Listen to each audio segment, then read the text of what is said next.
You are addicted to stress. Hi, my name is John, and 8 years ago I was diagnosed with ADHD. I am here to help you. So let's go. So ADHD people love stress. We rely on stress. We count on stress. We use stress to get things done. So as you know, ADHD people have a lack of dopamine, which means a lack of motivation and a lack of focus.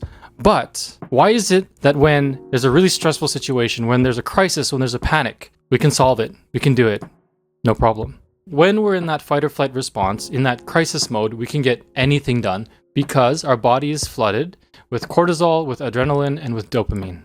Stress generally has a negative association with it. But what some don't know is that stress also does sometimes release hormones that cause you to act. Hormones that cause you to do something, namely cortisol, adrenaline, and also dopamine. And when stress is activated, you start doing things. And this particularly works for ADHD people. However, this creates a very dangerous feedback loop. Let's take a look. So here's me, and here is also me. And as you can see, I am doing the usual things that an ADHD person does. Procrastinating, not doing my task, homework, project, or whatever. And as I continue to do this, my stress slowly builds up. The longer I procrastinate, the more the stress builds up. This also means cortisol, adrenaline, and dopamine is also building up during this time. In this period, I'm also starting to get really stressed. Eventually, all the stress hormones have built up enough to finally kick in. Cortisol, adrenaline, and dopamine are flowing through my body, and it has pushed me into finally taking action. I'm finally doing what I need to do, the homework, the project, or whatever it is. And because I'm so full of adrenaline and dopamine, I'm super focused and I'm working insanely hard. Now, after all my hard work, I'm able to complete what I needed to do, and I feel good about it. I finally did my project, my homework, assignment, whatever. I pushed myself to the limit, and I was able to get everything done. Now here is the dangerous part. Because this system worked for me, I start to believe that this cycle is good for me. This system works, and I can get things done this way. This is what I start to think. So my belief in this system is slowly strengthened over time, the more that I use this system. And I slowly believe that I can keep using this cycle, this system of stress in the future. But this is where the problem lies. If I keep using this system, I keep exposing myself to this here, this extreme stress. I keep exposing myself to abnormally high levels of cortisol and adrenaline. And this is not healthy at all in the long term. Can you imagine yourself relying on a chronic stress loop to get everything in your life done for your entire life? That's not healthy. So there are many reasons why you don't want to rely on this chronic stress cycle. First of all, it wrecks your brain. Stress harms the prefrontal cortex. Now, you know, as an ADHD person, your prefrontal cortex already is not working properly. And the more you hurt your prefrontal cortex with stress, the worse your ADHD symptoms become. Things like impulsiveness, forgetfulness, distractedness, all of those things get worse over time with chronic stress. In addition to that, stress also shrinks the hippocampus in the brain, which controls memory. The smaller your hippocampus gets, the more foggy and the more forgetful you become.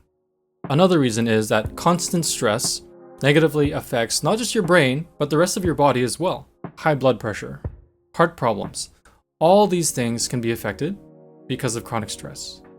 Finally, this chronic stress cycle negatively affects your mental health. Can you imagine using this chronic stress cycle every single day for the rest of your life? At school, at work, every day being stressed. Of course, your mental health is going to go down.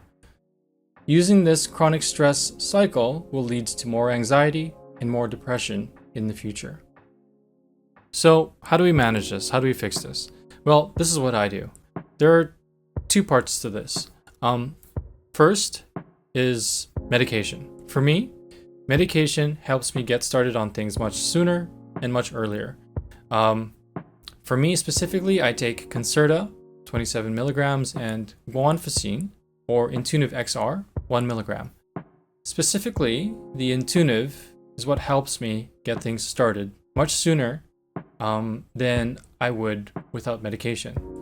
So, in order to push me to get things done, guanfacine, Intuniv, really helps me.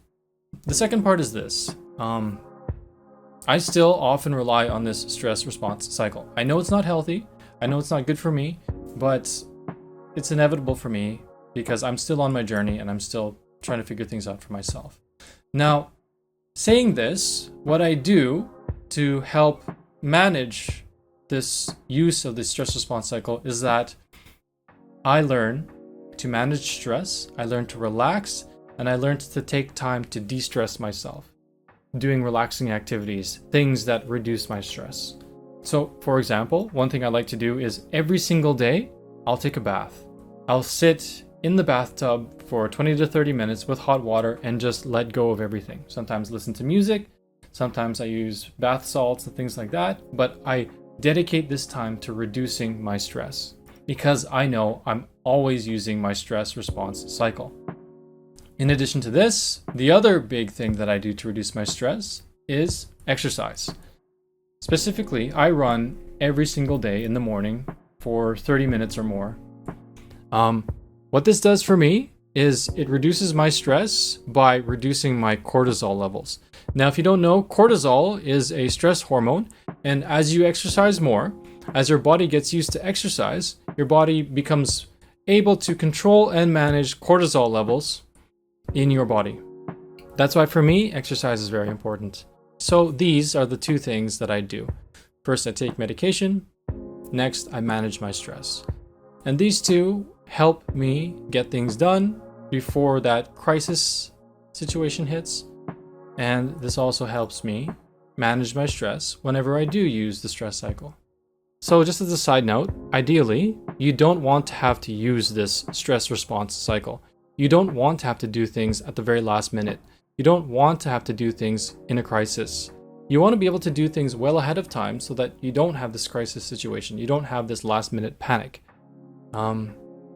I think in order to do that, you have to utilize a lot of the typical strategies that are recommended to ADHD people. However, I know as an ADHD person that actually using these tools, the calendars, the to-do lists, and things like that, it's really difficult. That's why I didn't touch on those in this video. I think there are a lot of prerequisites required in order to successfully use those tools, which is why I haven't talked about them here. You know about them, I don't need to talk about them, but maybe I'll talk about them at another time. Anyway, thank you very much. Thank you for listening.